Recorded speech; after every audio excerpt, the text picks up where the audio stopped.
오늘 본 말씀을 통해서 이 영혼의 자유라는 제목으로 하나님의 말씀 증거하겠습니다. 사람에게는 기본적인 그런 욕구들이 있습니다. 또는 식욕이라고 하는 것, 먹어야 사니까요. 때가 되면 음식을 찾게 돼 있고, 또 같은 음식이라도 입에 맞는 좋은 것을 먹고자 하는 것이 사람의 기본 욕구입니다. 그걸 뭐라 할 사람이 아무도 없습니다. 그런데 먹는 게 좋긴 한데 과하게 먹으면, 이 입맛에 맞다고 지나치게 과하게 먹으면 그 좋은 것이라고 취했지만 그것이 도리어 해가 될 수도 있다는 겁니다.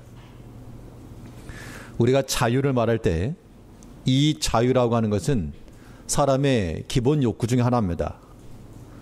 그렇다고 해서 이 자유가 과해서 내가 하고 싶은 대로 다 한다, 그것이 우리에게 참된 자유를 주지는 않습니다. 어린 아이들 같은 경우요, 하고 싶은 대로 다 하는 것이 즐거울지 몰라도 그러면 방이 어지러워지는 것이고, 학생들도 교실에서 자기 하고 싶은 대로 한다, 아주 난장판 되는 겁니다. 무질서한 거죠. 우리 영혼의 자유라고 하는 것도 우리의 자원하여 우리의 적극적 의사가 반영된 그런 자유도 있고, 또 여기에는 반드시 제한받는 소극적 자유도 필요한 겁니다. 영혼의 자유라 그랬으니까, 자, 영혼의 자유라고 하는 것은 육체적인 것으로 만족을 누릴 수 없다는 겁니다. 우리는 세상의 물질이나 혹은 관계에서나 이런 것 때문에 우리의 마음이 편하기도 하고 복잡하기도 하지만, 그런 외적인 것, 물질적인 것으로 해결할 수 없는 영적인 자유함, 우리 심령의 평안, 우리 이런 것들을 누려야 될 것인데, 그러면 우리 영혼의 자유함이라고 하는 것, 어떻게 우리에게 주어질 것이며, 이 자유를 누리기 위해서 우리가 추구해야 될 바가 무엇일까? 오늘 본 말씀을 통해서 살펴보도록 하겠습니다. 첫째로, 우리 영혼의 자유함을 얻기 위해서 우리가 추구할 바는 속박의 자유입니다. 속박의 자유. 이 자유라고 하는 말과 속박이라고 하는 말이 서로 모순되긴 하지만, 우리가 참된 자유를 얻기 위해서는 속박돼야 됩니다. 물가에 내놓은 아이들, 자기 마음대로 튜브 타고 가고 싶은 데까지 가겠다, 그게 자유가 아닙니다. 보호자의 눈 안에 있고 그 관리 안에서 통제를 받을 때, 그때 물놀이도 재밌게 할 수 있는 것이지, 자기 마음대로 하겠다 그러면 사고 나기 십상입니다. 우리 영혼의 참된 자유라고 하는 것은 우리 영혼이 매여 있어야 되는데요, 어디에 매여 있어야 되는가? 우리가 주의 말씀에 매여 있을 때, 그때라야만 우리 영혼의 참된 평안과 자유를 얻는 겁니다. 오늘 본문 17절 말씀에서 주는 영이시니 주의 영이 계신 곳에는 자유함이 있느니라. 주의 영이 계신 곳에 자유함이 있다. 우리 심령의 평안과 참된 자유라고 하는 것은 내가 있는 곳에 주님이 따라오시는 것이 아니고, 주의 영이 계신 그곳에서 우리의 자유함이다. 하나님이 계신 곳이 어딘가?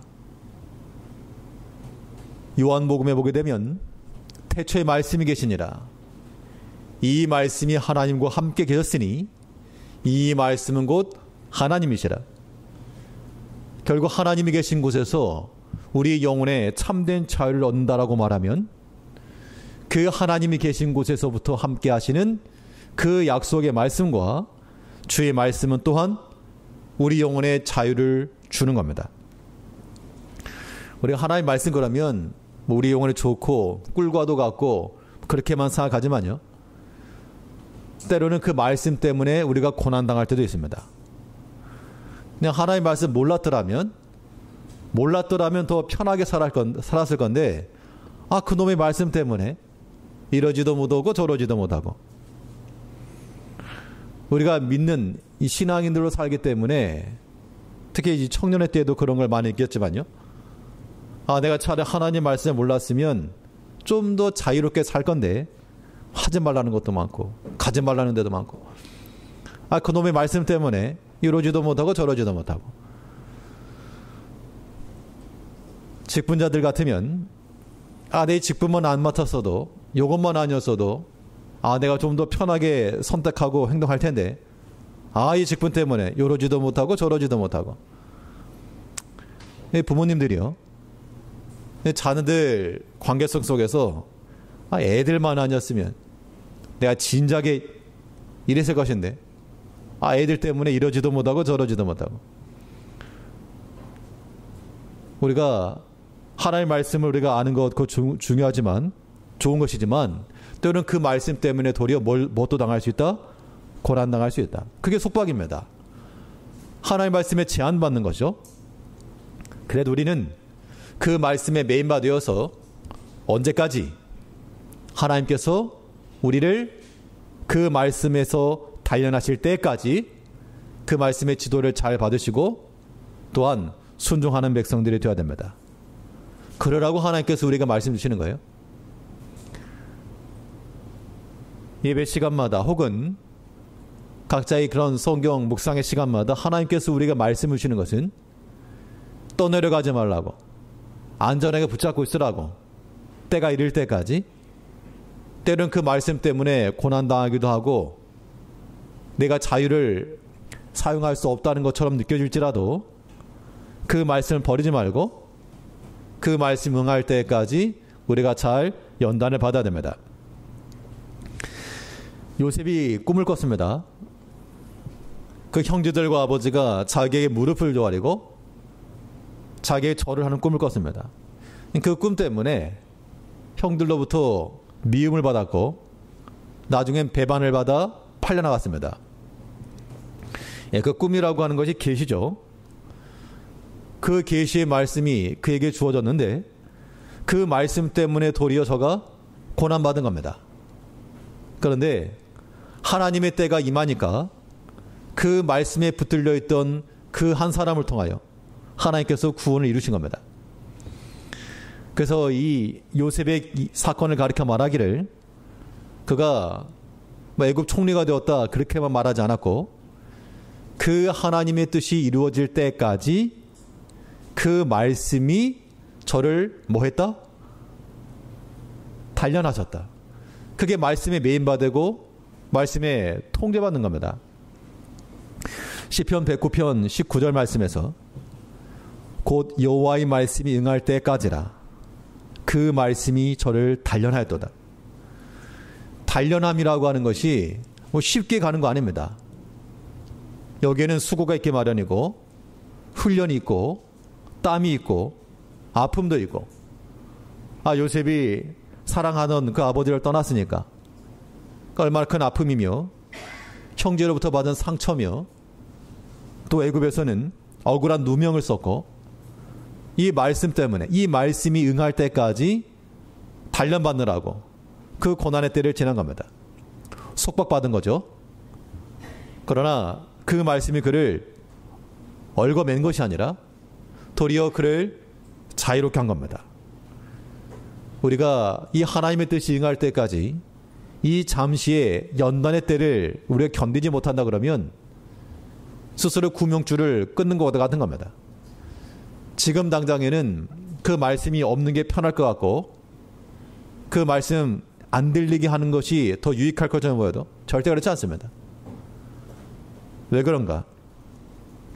우리 삶에 있어 참된 자유와 평안은 어디 있기 때문에? 주의 말씀이 있기 때문에. 내가 큰 어려움과 환난을 당할 때 나의 참된 위로가 될 수 있는 그 위로가 사람에게 있지 않고요. 아무리 친한 사람이라 그래도 사람은 나에게 영원한 만족을 줄 수가 없습니다. 오직 우리의 영원한 친구 대신 그 주의 말씀만이 우리 여러 가지 환난 중에 위로가 되며 그 말씀만이 내 영혼을 살리는 겁니다. 이런 신앙 고백이 우리 가운데 있어야 되는 거죠. 그 시편 기자는 말하기를 시편 119편 50절에서 이 말씀은 나의 곤란 중에 위로라. 주의 말씀이 나를 살리셨음이니이다. 나를 살렸다 그러면 의사한테 가서 말하고 약을 지어준 사람에 가서 말해야지. 그 주의 말씀이 나를 살리셨다. 이것은 팩트죠. 우리 영혼의 참된 자유라고 하는 것, 우리 심령의 자유라고 하는 것은 세상의 물질로 얻을 수 있는 게 아니기 때문에 오직 하나님의 말씀 앞에 나가셔야 되고요. 그 말씀에 의지해서 나의 곤란 중에 우리의 큰 위로가 되고 환난 중에 만날 만한 도움이 되며 또한 나를 살리는 말씀이 되어야 한다는 겁니다. 그러려면 어떻게 된다? 그 말씀을 기억해야 된다. 그 말씀을 들으셔야 되고요. 찾으셔야 되고, 그럼 참으로 신비하게도 하나님께서는 우리에게 말씀해 주신다는 겁니다. 꼭 설교를 통해서만이 아니고요. 참으로 주의 말씀, 이 상황 가운데서 하나님의 도심과 그 은총을 간구하고 나가는 백성들은 하다못해 버스 타고 지나가는 그 광고 문구 하나를 봐도 하나님의 음성을 들을 수가 있고요. 지나가던 사람이 한마디를 통해서도 내 마음을 이루하시는 하나님의 음성을 들을 수가 있는 겁니다. 우리 성도가 우리 영혼의 참된 자유를 얻기 위해서는 하나님의 말씀에 메인바가 되고 그 말씀에 속박을 받아야 됩니다. 명확히 기록된 말씀에는 여기는 망설 이유가 없습니다. 명확한 그 말씀 가운데 그 주의 말씀을 우리의 허리띠로 삼고 우리의 구명줄로 삼아서 지금 당장은 이해되지 않고 해결함을 받지 않을지라도 이 말씀에 내 자유가 있다. 주의 영이 계신 곳에 자유함이 딱 있으니까 그 말씀을 의지하는 마음을 가지고 주의 말씀에 매임을 받는, 속박받는 성도님들 되셔야 됩니다. 그럼 성경이 기록된 것은 그러다 치는데 성경에 기록 안 된 건 어떻게 할까? 우리 살아가면서 이 모든 일들이 다 성경에 나오는 건 아닙니다. 그러면 성경에 나오는 것을 신앙의 원리로 삼고 그 신앙의 양심을 따라 그의 메인바 되어야 됩니다. 구체적으로 성경에 이러이러한 말은 없지만 하나님께서 우리에게 양심을 통해 그거 안 된다, 막아서는 것이 있고 그런 거 멈춰야 되는 겁니다. 때로는 성경에 기록은 되지 않았지만 하나님께서 우리 양심을 통해서 감동하시는 것, 그것은 해야 됩니다. 거기에 우리의 참된 자유가 있다, 그런 얘기죠. 그래서 우리의 영혼의 자유라고 하는 것은 신앙 양심을 따라갈 때 우리의 자유함을 얻을 수가 있는데, 양심이라고 하는 건 사람마다 다르죠. 어떤 사람은 길거리 휴지 버리는 거 그거 하나도 자기 양심이 허락이 되지 않아서 하지 않는 사람이 있고, 어떤 사람은 집에 있는 쓰레기라도 갖다 버리는, 그래도 아무런 이상이 없는 사람이 있다는 겁니다. 양심의 기준이 다르죠. 그렇기 때문에 우리가 따라가야 될 양심이라고 하는 것은 신앙 양심이며 또한 선한 양심을 따라가야 됩니다. 이 선한 양심을 가리켜 성경에서는 동요를 말해주고 있는데, 이 신앙 양심이 무엇인가? 우리가 추구해야 될 신앙 양심이라고 하는 것은 우리 디모데전서 1장 5절 말씀을 보게 되면, 경계의 목적은 청결한 마음과 선한 양심과 거짓이 없는 믿음으로 나는 사랑이거늘. 그러니까 우리가 따라갈 신앙 양심이라고 하는 것은 악한 것이 아니고 선한 양심인데, 그 선한 양심이라고 하는 것은 청결한 마음이요 또한 거짓 없는 믿음으로 행하는 것이다 라고 말하는 겁니다. 그렇기 때문에 성경에 기록되지 않았어도 우리 삶에 다가오는 모든 문제들을 우리는 청결한 마음으로 행하셔야 되고요, 거짓 없는 믿음으로 판단하고 선택을 해 나가야 됩니다. 그것이 우리 영혼에 자유함을 주는 겁니다. 지난주 휴가 기간을 가졌습니다. 좀 순천을 좀 다녀왔는데요. 거기에 어렸을 때부터 신앙생활했던 담임 목사님께서, 인태경 목사님께서 이제 응급실을 다녀가셔가지고 그 자녀들이 이제 얼마 안 남았다 그래 판단해서 시간이 있을 때 가서 한번 인사를 하고 와야 되겠다 하고 다녀왔습니다. 연세는 94세이신데 이제 목회하는 그런 순자 사유니까요. 기도를 해주시는데 기도 한 말씀 한 말씀 천천히 느릿느릿한 말씀을 하는데 그 기도 말씀 한 말씀 한 말씀 속에 그의 평생의 인생이 들어있는 것 같고 그의 평생의 목회가 들어있는 것 같고 그 기도 제목 그 내용 가운데 이게 마음에 와닿습니다. 저를 위해서 저희 가정을 위해서 기도해 주시면서 항상 거짓 없는 믿음과 거짓 없는 생활로 살아가는 그런 목회자가 되라. 그러니까 항상 신앙 양심을 따라서 본인이 그렇게 사셨으니까 그런 기도가 나오는 겁니다.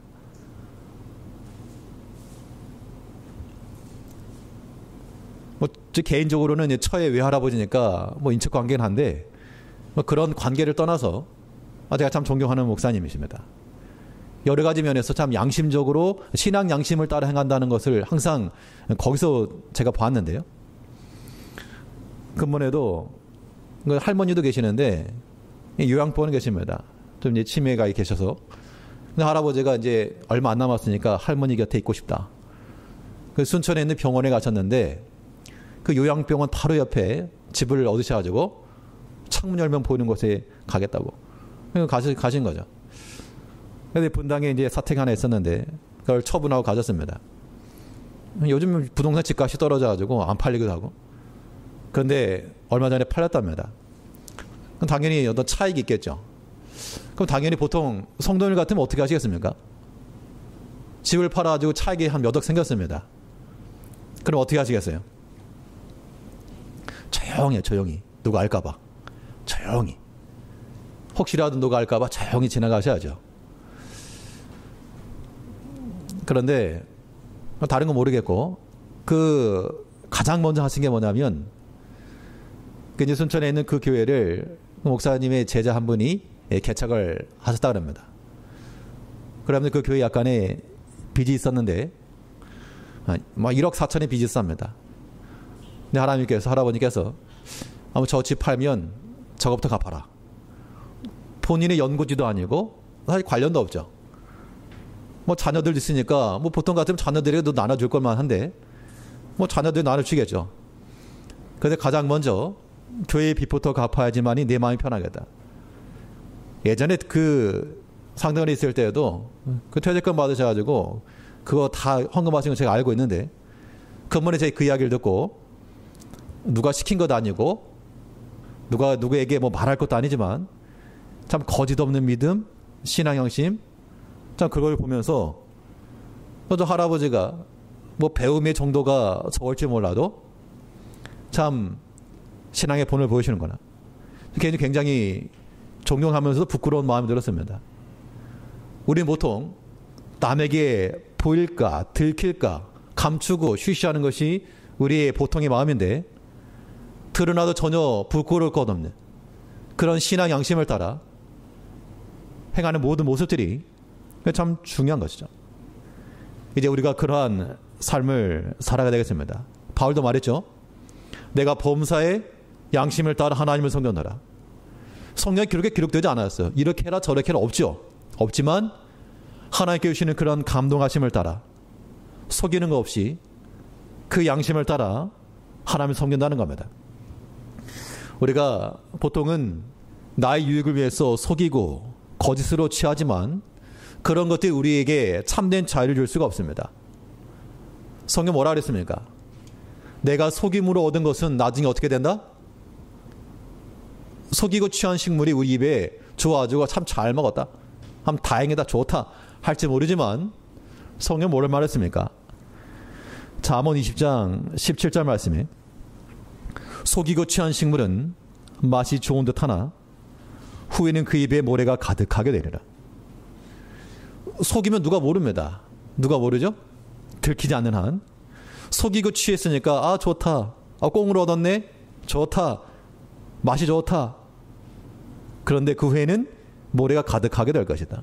그런 거 찾지 말라는 겁니다. 그런 것들이 속이고 취하는 것들이 우리의 자유를 줄 수가 없고 도리어 매임이 된다. 우리의 신앙 양심을 따라 청결한 마음과 거짓 없는 믿음을 가지고 속이고 감추고 하는 그런 마음 말고 어떤 그런 경향들이 있어요. 물론 다른 사람에게 폐를 끼치지 않고 이렇게 하는 것도 좋은 방법이긴 하지만 모든 걸 다 쉬쉬하거나 감추이거나 어차피 다 드러나는데 우리가 뭐 조용조용 해도 다 이야기 다 돌잖아요.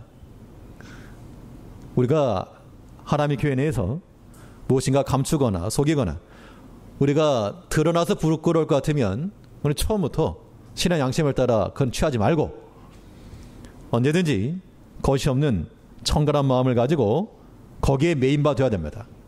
그러한 마음이 메인바가 되게 되면 거칠 거 없는 겁니다. 우리 앞에 여러 가지 시험이 와도요.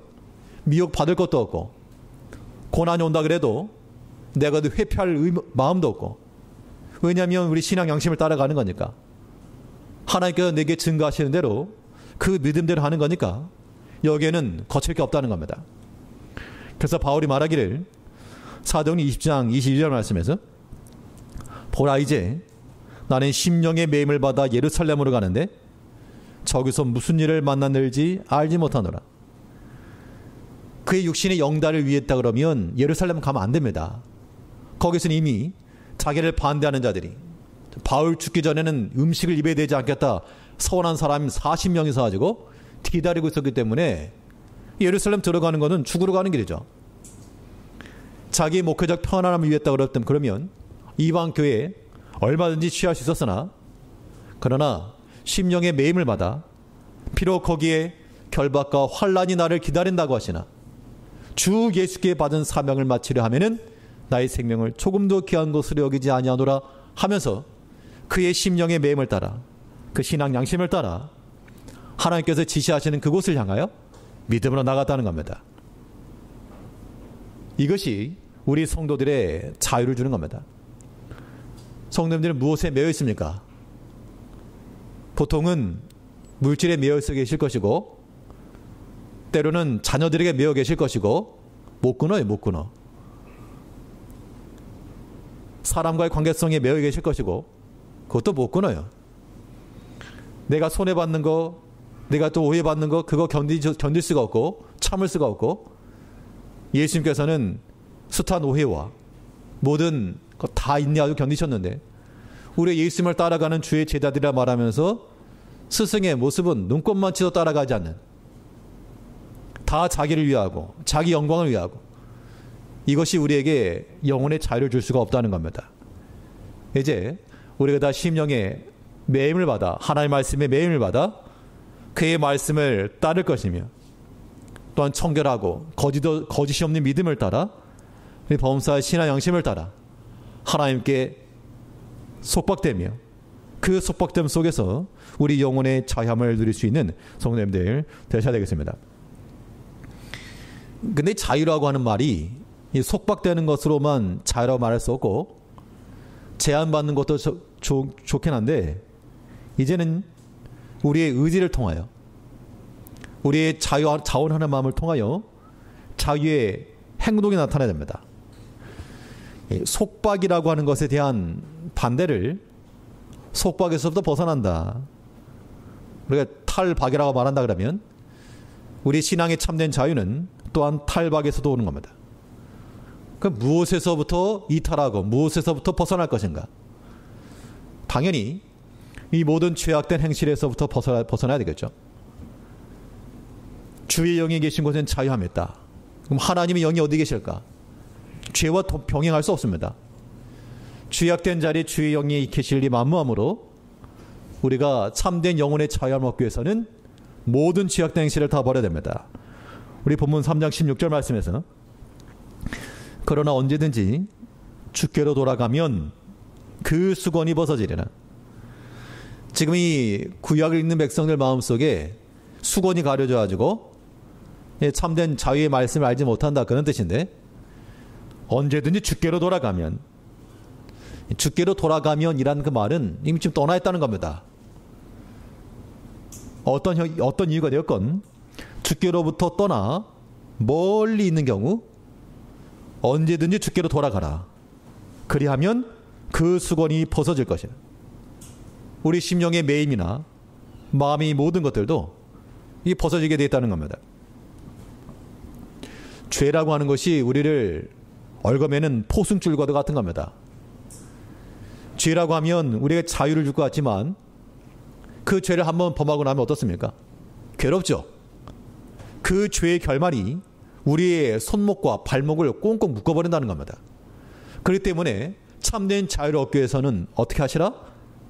그런 죄를 벗어버려라. 괜히 거기 묶여있지 말고 벗어라.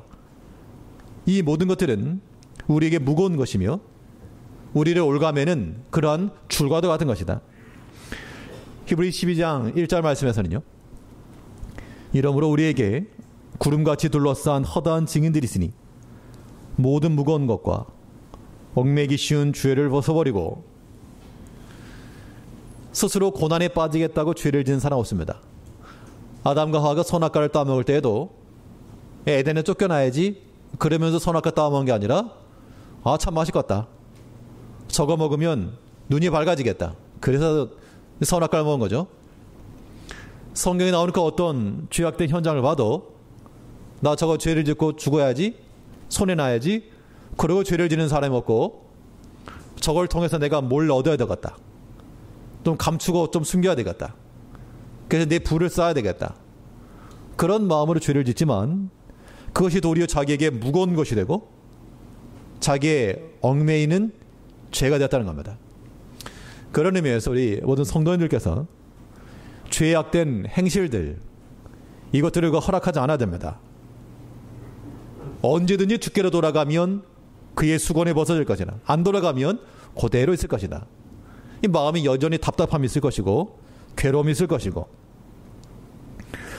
다윗이 그의 왕의 권세를 이용해서 그의 자유를 가지고 죄를 범했지만 뭐 쫓겨나려고 죄를 지은 게 아니고 자기의 육체를 위해서 죄를 지었습니다. 그러나 그 결과는 참담한 그러한 얽매임이요 고난이었습니다. 언제 그의 자유함이 찾아왔는가? 선자의 경고를 받고 그의 침상의 요가 뜨기까지 눈물로 회개하였을 때 그 구원의 즐거움이 회복되었다 그랬습니다. 그러므로 우리가 만일 죄악된 행실을 이루고 있다 그러면 무엇을 하시고? 돌이키시고 회개하시고. 그러면 무엇이 우리 가운데 약속이 됩니까? 회개하는 심령 속에는 하나님께서 자유케 하신다 그랬으니까 우리 마음에 죄의 죄책감, 무거움이라고 하는 것은 사라질 것이고 그 마음 가운데는 유쾌함이 찾아온다 그랬습니다. 이 마음이 없으면 여전히 죄악 가운데 있는 것이고 회개하고 있지 않은 겁니다. 사도행전 3장 19절 말씀에서는 그러므로 너희가 회개하고 돌이켜 너희 죄 없이 함을 받으라. 이가 참 유쾌하게 되는 날이 주 앞으로부터 이를 것이요. 죄 자체가 우리의 칭찬받을 만한 것은 될 수 없으나 회개하고 나가면 하나님께서 우리의 모든 아픈 것들, 우리 약한 것들 다 씻어주심으로 우리 마음에 깨끗함을 입고 마치 상처가 다 나 유쾌하게 되는 날이 이를 것이라. 그러므로 우리 영혼의 자유함을 추구하는 모든 성도들은 죄의 미혹이 우리를 향하여 달려들 때, 축구할 때요, 유능한 선수가 있으면 수비수들이 막 달라붙습니다. 2명, 3명 압박을 하죠. 그런데 그 압박을 풀어낼 만한 능력이 있는 선수는 그 탈 압박을 해서 또 골을 만들어내는 겁니다. 우리가 오랫동안 신앙생활했습니다. 또 제일교회에서 10년, 20년은 명함 축에도 못 끼는데 우리가 30년, 40년에 아주 능숙한 신앙 플레이어들이 되어서 여러 가지 시험이 이쪽 저쪽에서 와도 가볍게 제쳐내고 이겨내고 나가야 되겠는데 번번이 걸린다 그러면 수준 떨어지는 거죠. 신앙 연수를 자랑할 거리가 못 된다는 겁니다. 우리 마음 가운데 있는 모든 죄악된 이것들, 주께로부터 떠나 있는 마음들 무엇하시고 주께로 돌아오게 되면 그 마음의 수건이 벗어짐으로 마음의 유쾌하게 되는 날이 이를 것이라. 근데 여기 중요한 것은요, 죄의 행실을 버리는 것뿐만 아니라, 우리가 보통 죄를 얼마나 많이 지으십니까? 많이 짓지는 않죠. 죄를 짓긴 지는데 눈에 띄게 그런 큰 악한 극악무도한 죄를 지는 경우는 없을 겁니다. 그래서 우리 마음 가운데 항상 솟아나는 것들이 무엇인가 하면 죄의 생각들, 아직 드러나지 않았지만 죄악된 마음들이 우리 마음 가운데 있을 수가 있는데, 우리 영혼의 자유를 얻으려면 겉으로 드러난 죄의 행실만 아니라 우리 마음속에 꿈틀대고 있는 그런 죄악된 생각까지라도 버리셔야 됩니다. 이런 죄의 생각으로부터 벗어나야지만, 그래야지만 탈박의 자유를 얻는 겁니다. 오늘 보면 3장 18절 말씀에서는 우리가 다 수건을 벗은 얼굴로 주를 보는 것 같이 주의 영광을 보매, 수건을 벗은 얼굴로 주를 보았다. 그러니까 수건을 그대로 가리고 있으면 여기에는 오해가 있게 되어 있고요, 또 하나님 뜻을 정확히 알지 못하는 겁니다.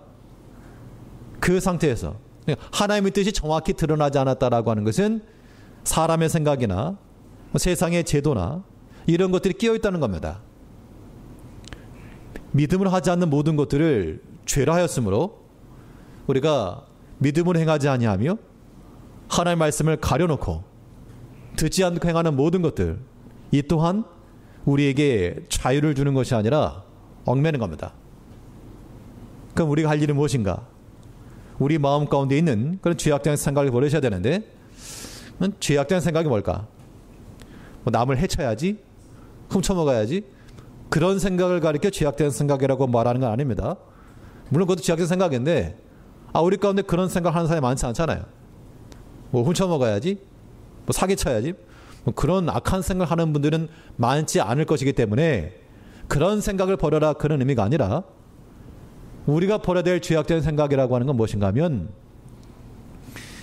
사람의 마음의 완고함, 좋게 말해서 완고함이고 꼬집어 말하면 고집이에요. 고집이 없는 것처럼 보이시지만 다들 한 고집들 하시는 겁니다. 절대 자기 고집 안 꺾어요. 근데 이 마음의 완고함이라고 하는 것은 성경에서 뭐라 말했는가 하면, 이거 정말 위험한 것인데, 이 완고함이라고 하는 것은 우상을 섬기는 것 같다. 십계명에서 제일 먼저 금한 게 우상 숭배 아닙니까? 마음의 고집이라는 게 뭡니까? 내 원하는 것이 아직 이루지 않았다는 얘기죠. 내 원하는 것을 내가 아직 얻지 못했기 때문에, 내 마음에 아직 차지 아니하기 때문에 포기할 수 없다, 그 얘기입니다. 그 마음의 완고함이라고 하는 것과 동요가 뭡니까? 성경에서 이 마음의 고집과 동급으로 놓고 있는 게 무엇인가 하면 탐심이에요. 탐심. 그 탐심이 아직 내게 이루어지지 않았기 때문에 꺾지 못하는 겁니다. 이 완고함이라고 하는 것은 곧 우리 탐심과도 같고, 그것은 성경에서 가장 경계하는 우상 숭배와도 같다는 겁니다. 그 마음의 완고함, 그거 버리지 않으면 마치 수건이 가려진 것과도 같아가지고 하나님의 뜻을 제대로 분별할 수가 없다. 그런데 죄악된 생각을 버려야 할 때는 고집들 버리시라. 고집들. 무슨 최 씨가 고집이 있는 게 아니고 다들 한 고집들 하시는 겁니다. 그 마음의 완고함을 버리지 않으면 어떻게 되는가? 이 고린도후서 3장 14절 말씀을 보게 되면요, 그러나 저희 마음에 완고하여 오늘까지라도 구약을 읽을 때 그 수건이 오히려 벗어지지 아니하고 있으니, 구약을 읽을 때 성경을 읽었다, 그런 얘기입니다. 성경을 보는데도 여전히 자기 마음과 자기 생각과 자기 뜻이 강하여서 하나님의 뜻을 본다라고 말하면서도 자기 생각, 좋게 말하면 자기 생각, 안 좋게 말하면 지고집. 하나님께서 우리 자신에게, 제가 하는 말이 아니에요. 하나님께서 우리에게 한다 우리에게 말씀한다고 생각하십시오. 마음이 완고하지 말라. 지고집 부리지 말아라. 우리의 신앙생활 속에서, 우리의 믿음 생활 속에서 사람이 어떠한 마음의 확고함을 가지고 나가는 것, 그거 나쁜 거 아닐 겁니다. 신념이 있는 거니까요. 그러나 그런 신념이라고 하는 것은 성경을 읽을 때, 성경을 읽을 때 그 벗어져야죠. 그런데 우리가 끝까지 하나님의 말씀이라 그래도 NO. 그래서 보통은 사복음서 그러는데 그 오복음서. 마태, 마가, 누가, 내가 복음. 사람들이 그래가지고 완고해가지고 순종도 하지 아니하고요. 겸손하지 못하고. 아무튼 마음의 완고함이라고 하는 것은 무엇과도 같다? 탐심. 고집 부리는 것은 무엇과도 같다? 욕심보. 그것은 성경에서 제일 첫 번째로 말하는 척결, 대상, 우상숭배와도 같다. 그거 끊어버리지 않으면 그런 고집이라고 하는 걸 죄악된 생각이라고 생각하지 않으면 우리가 물리칠 수가 없는 거죠. 마음의 완고함, 고집 일단 좀 내려놓으시죠. 그러니까 내 마음이 아무리 옳은 것이 있어도 성경에서 뭐라 그랬습니까? 다른 사람을 더 낫게 여기라 그랬죠. 그래서 다른 사람의 생각 일단 한번 들어주고 막 싸우려 하지 마시고요. 답답한 겁니다. 그러면 이 마음의 완고함을 가지고 있으면 성경을 읽어도 수건이 벗어지지 아니하므로 주의 뜻을 분별할 수도 없고, 주의 뜻을 분별할 수 없으니 주의 뜻에 순종할 수도 없고, 우리가 하나님의 말씀 앞에서 우리 영혼의 참된 자유함이라고 하는 것은 내 생각과 내 뜻에 있는 것이 아니라 오직 주의 말씀에 매이는 것에 있으며 그의 성령의 그 매임을 따라 우리 마음의 청결함과 거짓이 없는 믿음이 있을 때 참된 자유가 있는 겁니다. 비록 죄의 미혹들이 여러 가지 형태로 우리에게 올지라도, 사람을 통해서 오고요, 환경을 통해서 오고요, 물질 때문에 오고 자녀들 때문에 오고, 그럴지라도 이 모든 압박에 능숙하게 벗어나고, 죄라고 하는 것은 우리를 얽어매는 거니까 죄악된 행실들을 회개하며 우리 마음속에 있는 모든 생각까지라도 미움과 분쟁과 시기와 이 모든 사람의 생각에서 나오는 모든 것들 그거 그대로 가지고서 읽지 마시고, 마음이 완고한 채로 성경 읽지 마시고 언제든 주께로 돌아가면, 회개하고 돌이키면 그 수건이 벗어짐으로 주의 뜻이 명확하게 될 것이요 그 말씀 안에서 자유함을 얻을 수 있다라고 하는 겁니다. 이 말씀 의지해서 이 한 주간도 우리 영혼에 막힘없이 참된 영혼의 자유함과 그 평안함을 가지고 감사와 찬송으로 살아가시는 우리 모든 성도님들 되시길 바라겠습니다. 기도하겠습니다.